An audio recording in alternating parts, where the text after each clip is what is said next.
No wife, no kids, no life, my brother's family declared at Christmas, taking my savings. Just a waste of space. They all nodded. I smiled and left. 3 days later my voicemail was full of their desperate pleas. 3 days later, my voicemail was full of their desperate pleas. I never thought I'd be posting here, but after what happened at our family Christmas gathering, I need to get this off my chest. Fair warning. This might be long, but I'm still processing everything. You know that moment when you walk into a room and everyone suddenly goes quiet? That's how my Christmas morning started. I arrived at my mom's house around 10 a.m., exactly when she asked me to come, only to find everyone else had already been there for hours. The tree was surrounded by open presents, breakfast dishes were being cleared, and my brother Andrew's son Christian was already deep into playing with his new games. The first red flag should have been how they didn't wait, even though Mom specifically told me 10 a.m. This was our first Christmas without Dad, who passed away in October, and everything felt off kilter. Mom hugged me tightly, but there was something strained in her smile. My sister-in-law Gabriella barely looked up from her phone, just muttered, "Oh, you made it," like I was some distant acquaintance who'd crashed their intimate gathering. I set my gifts down by the tree, trying to ignore the awkwardness. Christian, bless him, actually seemed happy to see me, jumping up to show me his new gaming setup. That kid's always been a bright spot in family gatherings. But then Andrew cut in, "Don't bother Uncle Dominic. He probably doesn't understand these things anyway. Too busy with his whatever it is he does." The dig wasn't subtle. I've done well for myself, working remotely for a tech company while traveling when I want. Dad always supported my choices, even when they didn't fit the traditional path Andrew took. But since Dad's passing, the comments about my lifestyle have gotten more frequent and pointed. Things really started going sideways during lunch. Mom made Dad's traditional Christmas roast, the first time since he passed, and everyone was unusually quiet until Gabriella decided to break the silence. "So Dominic, any special someone in your life yet? You know, at your age, you really should be thinking about settling down. Christian needs cousins his age." Before I could answer, Andrew chimed in, "Oh, he's too busy living the bachelor life. No wife, no kids, no real life, right?" He laughed, but there was an edge to it. The way everyone else at the table either nodded or looked away told me this wasn't the first time they'd discussed my life choices. I kept my cool, focused on my food. My life is pretty full, actually. I'm happy with my choices. Full of what? Gabriella pressed, setting down her fork. Working all day behind a screen, traveling to empty hotel rooms. That's not living. That's just existing. You're wasting your potential. Your father would have wanted. Don't. My voice came out sharper than intended. Don't tell me what Dad would have wanted. The tension at the table could have been cut with a knife. Mom tried to change the subject, asking about New Year's plans, but Andrew wasn't done. "You know what? No. We need to talk about this. The will reading is next week, and we need to be realistic here." He leaned forward, lowering his voice like he was sharing some profound wisdom. "You've got all this money saved up, no responsibilities, while we're trying to give Christian the best life possible. It's not fair." That's when I noticed Mom's expression. Guilt. She wouldn't meet my eyes. "What do you mean, we need to be realistic?" I asked, though I was starting to put the pieces together. Gabriella jumped in, her voice sickly sweet. "We've had some expenses. Christian's private school, the house renovations Dad promised to help with before we had to borrow against what we knew was coming from the will." My stomach dropped. "Borrow? From where?" The silence that followed was deafening. Finally, Mom spoke up, her voice barely a whisper. "Your portion, honey. They needed it. You have so much saved already, and they have a family to think about." I felt like I'd been punched in the gut. "You took money from my inheritance without asking me." "Borrowed," Andrew corrected, as if that made it better. "And honestly, what were you going to do with it anyway? You're just a waste of space in this family. No real connections, no one depending on you, just floating through life while the rest of us deal with real responsibilities." Everyone nodded. Even Mom, though she looked pained doing it. The only one who looked uncomfortable was Christian, who had stopped eating and was staring at his plate. I stood up slowly, my chair scraping against the floor. The room went quiet again. Everyone probably expecting an explosion. Instead I smiled. "Thank you for lunch, Mom. I need to go." "Oh, don't be dramatic," Gabriella started, but I was already walking out. Behind me, I could hear Andrew saying something about me always running away from confrontation. I drove home in a daze. By the time I reached my apartment, my phone was already lighting up with messages, mostly from Mom, saying we needed to talk things through as a family. One from Andrew telling me to man up and face reality. I haven't responded to any of them yet. Instead, I called Dad's lawyer and left a message. Tomorrow morning, I'm going to find out exactly what they've done with my inheritance and what they mean by borrowing. The worst part? I keep thinking about Dad's last conversation with me, just a week before he passed. He made me promise to take care of the family, but also to stand my ground. At the time, I thought he was just rambling from the medication. Now I'm wondering if he knew something like this would happen. I don't know what I'm going to do yet, but I know I can't let this stand. Not just for the money, but for everything it represents. They want to talk about real life and responsibilities? Fine. Let's talk. My phone's still buzzing. I think I'll let it ring for a while longer. Update. First, thank you all for the supportive comments on my last post. I wasn't expecting such an overwhelming response. A lot has happened in the last 48 hours, and honestly, I'm still trying to process everything. What I discovered goes way deeper than I initially thought. Yesterday morning, I met with Dad's lawyer, Mr. Wilson. He seemed unsurprised to see me, which was my first clue that something wasn't right. "I've been expecting your call," he said, pulling out a thick folder. "Your father left specific instructions about this situation." Turns out, Dad knew. He knew everything. The meeting started with Mr. Wilson showing me a series of loan documents, all with my name on them. My signature had been forged on at least 6 different papers over the past year. Each one had withdrawn money from my portion of the inheritance, which Dad had apparently left in a trust. The total amount? Just over $285,000. I felt sick looking at those signatures. They weren't even good forgeries. But here's where it gets interesting. Mr. Wilson pulled out another document. Dad's real will, dated just 2 weeks before he passed. "Your father amended this after a concerning conversation with your brother," he explained. Then he showed me the bank statement. Andrew and Gabriella are broke. Not just struggling, but drowning in debt. The private school they brag about haven't paid tuition in months. Their house renovations, mostly funded by credit cards. They've been living way beyond their means for years, using Dad's declining health as leverage to borrow money. While Mr. Wilson was explaining this, my phone kept buzzing. I finally checked it during a break. 27 missed calls, 15 voicemails, dozens of texts, some choice excerpts. "Andrew, you're being selfish. Christian's future is at stake here. Gabriella, your father would be ashamed of your behavior. Mom, please, honey, we need to talk this through. They made mistakes but they're family." The most surprising message was from Christian. "Uncle Dom, I'm sorry about Christmas. Dad and Mom were wrong to say those things." That hit hard. Kid's only 12 but seems to understand more than his parents. Mr. Wilson then revealed Dad's masterstroke. The amended will has specific conditions. Any money taken through unauthorized loans must be repaid before anyone can access their full inheritance. And here's the kicker. Dad left me in charge of overseeing the repayment plan. "Your father was very clear about this," Mr. Wilson said, showing me Dad's handwritten letter. He wrote, "Dominic understands the value of money and responsibility better than anyone gives him credit for. He'll make the right choices." Just as we were wrapping up, Mr. Wilson dropped another bombshell. "There's something else you should know," he said, pulling out one final document. "Your brother approached me last month, trying to have you declared financially irresponsible. He wanted control over your entire portion of the inheritance." That explained the recent comments about my lifestyle and travels. They weren't just being judgmental. They were building a case against me. As I left the office, another voicemail came in. This time it was Gabriella, her voice shaking. "We need to talk. There are things you don't understand. The school is threatening to remove Christian if we don't pay by next week. Please, we can work something out." I sat in my car for a long time, reading through Dad's letter again. Near the end he wrote, "Son, they'll try to use guilt. They'll call you selfish. Remember, real responsibility isn't about giving in to demands. It's about making tough choices for the right reasons." The next paragraph caught me off guard. "Check the garage at the old house. Bottom shelf, behind the paint cans. I left something there you'll need." I drove to Dad's house. Well, Mom's house now. No one was home, which was a relief. The garage was exactly as Dad left it, his tools still arranged with military precision. Behind the paint cans, I found a small fireproof safe. The combination was my birthday.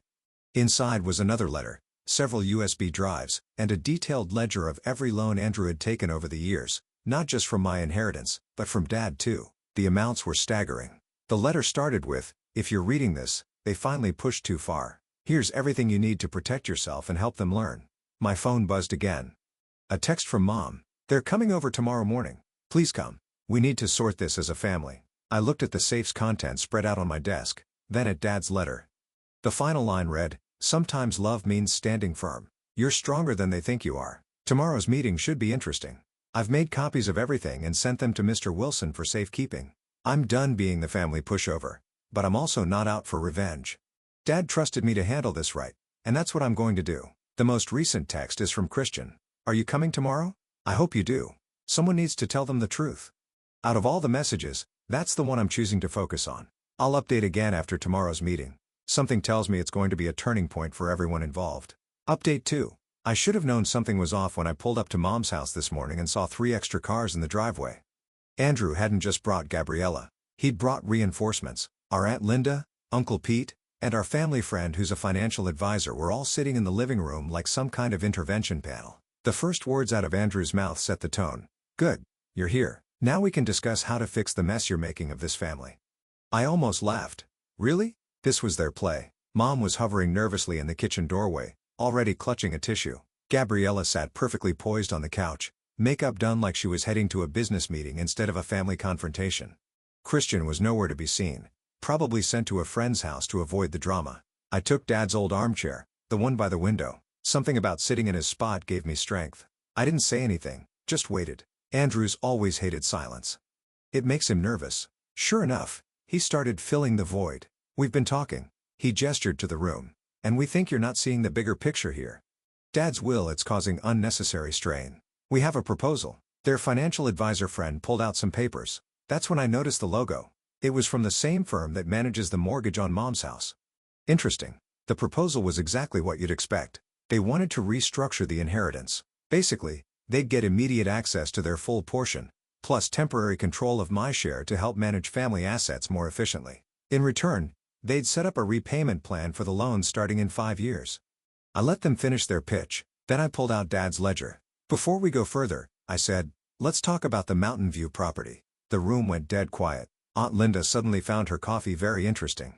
For those asking in the comments, Mountain View was Dad's rental property. 3 units, fully paid off, steady income. He left it to Mom in the will. At least that's what everyone thought. The Mountain View property isn't relevant here, Andrew said quickly. Too quickly. I opened the ledger to a marked page. Really? Because according to this, you took out a second mortgage on it 8 months ago. Used Mom's power of attorney while Dad was in the hospital. Did you tell her about that, Andrew? Mom's tissue fell to the floor. What is he talking about? It was temporary. Gabriella jumped in. We needed capital for an investment opportunity. It's all under control. Under control? I turned to their financial advisor friend. Is that why the property is in pre-foreclosure? That's when Mom started crying. Not quiet tears. Deep harsh sobs that made everyone flinch. My units. Brooks and I bought those when we first got married. Our retirement plan. Andrew shot me a look of pure hatred. You had no right to go digging into private family matters. Private? Like forging my signature on loans? Or like the 3 credit cards you opened in Mom's name? More silence. The financial advisor started gathering his papers. That's different. Andrew's voice had an edge of desperation now. We were protecting the family's interests. You've never understood what that means. You just travel around, no responsibilities, while we lost $500,000 in online trading. I cut in, borrowed against every asset you could find. Maxed out Christian's college fund. Gabriella stood up suddenly. You sanctimonious little, you think you're so perfect? At least we're trying to build something. What do you have? Empty apartments in different cities. Photos of places nobody cares about. I have no debt, I said quietly. And I have Dad's trust. That's when a small voice came from the stairs. Is it true about my college fund? Everyone turned. Christian sat on the middle step, clutching his phone. He must have been listening the whole time. Honey, go to your room. Gabriella started, but Christian cut her off. I recorded everything, he said, his voice shaking.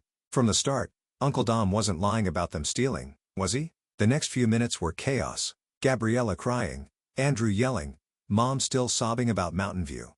Aunt Linda and Uncle Pete slipped out during the confusion. The financial advisor handed me his card before leaving. Turns out he'd been trying to warn the family about Andrew's schemes for months. Christian came and sat next to me in the midst of it all. Just quietly took the armrest of Dad's chair. It was such a small gesture, but it felt massive. Finally, when everyone had shouted themselves hoarse, I pulled out the last document. Dad's amended will with the repayment conditions. Here's what's going to happen, I said. Mountain View goes into immediate trust management to stop the foreclosure. All credit cards in Mom's name are canceled. Christian's remaining college fund is frozen in a new account only he can access at 18. And you too? I looked at Andrew and Gabriella. Start mandatory financial counseling next week. Or what? Andrew spat. Or I take this folder of forged documents to the police. More silence. Mom finally spoke up, her voice rough from crying. The units, can they be saved? Yes, I assured her. Dad left enough in the estate to cover it. but Andrew and Gabriella have to agree to the terms. All of them. I passed out copies of the repayment plan. As they read my phone buzzed. A text from Mr. Wilson. Your father would be proud. Meeting tomorrow to finalize everything. Before anyone could argue further, Christian spoke up again. Dad, just sign it, please. I don't want to have to show everyone at school what you really did. Andrew's face went pale. The recording. His own son. Gabriella signed first. Andrew followed, his hand shaking with either rage or shame, probably both. As I drove home, the messages started flooding in. Threats from Andrew.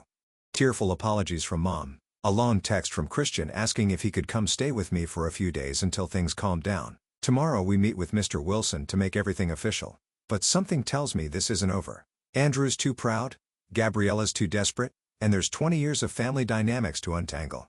At least now everyone knows the truth. Even if they didn't want to hear it. Final update. It's been 2 weeks since my last update, and I've been waiting to post this until everything was finalized. What happened wasn't just a resolution. It was a complete dismantling of my brother's carefully constructed facade. Some might call it karma. I call it justice. The morning after our family meeting, Andrew made his fatal mistake. He tried to empty Mom's accounts. All of them. What he didn't know was that I'd already frozen everything the night before. His attempted theft triggered exactly what I'd hoped for. An automatic fraud alert and an immediate investigation. Here's where Dad's foresight really shines.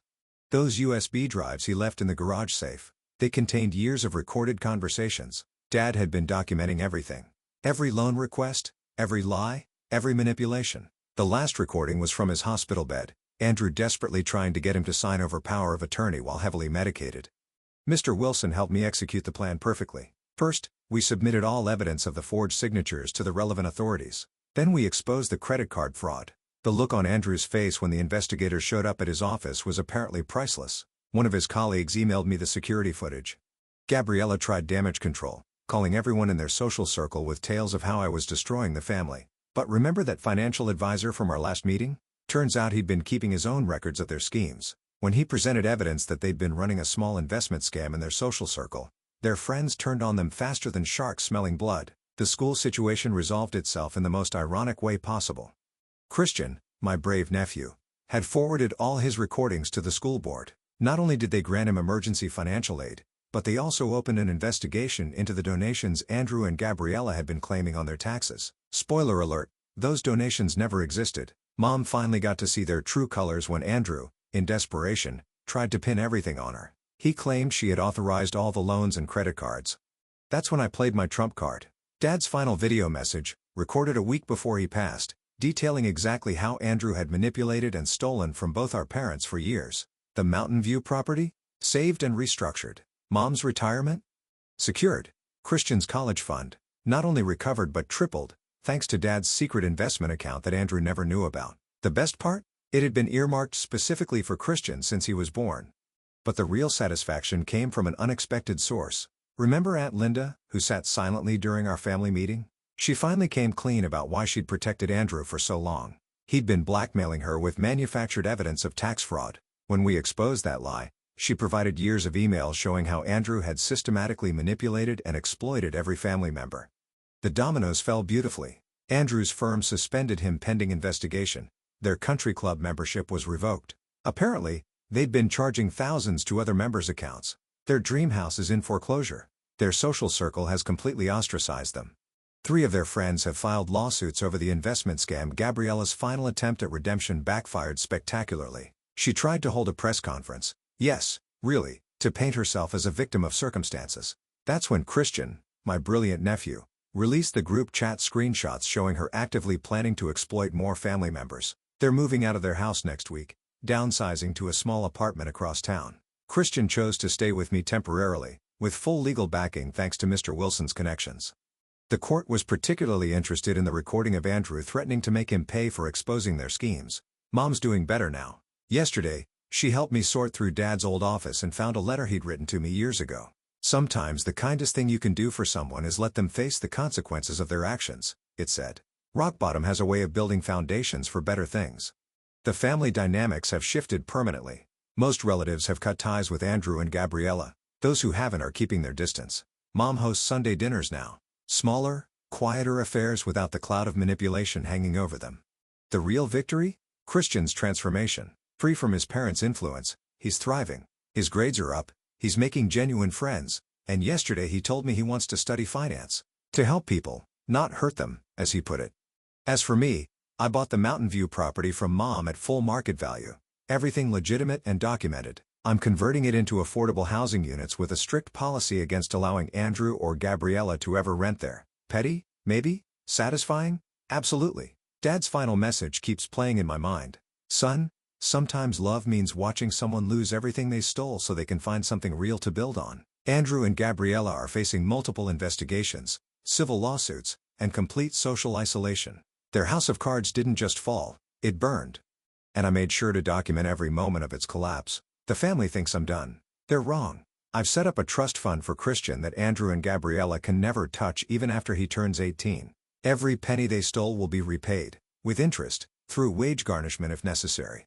Their reputation in this town is destroyed not through rumors or lies, but through the simple exposure of their own actions. Sometimes the best revenge isn't just watching someone fall.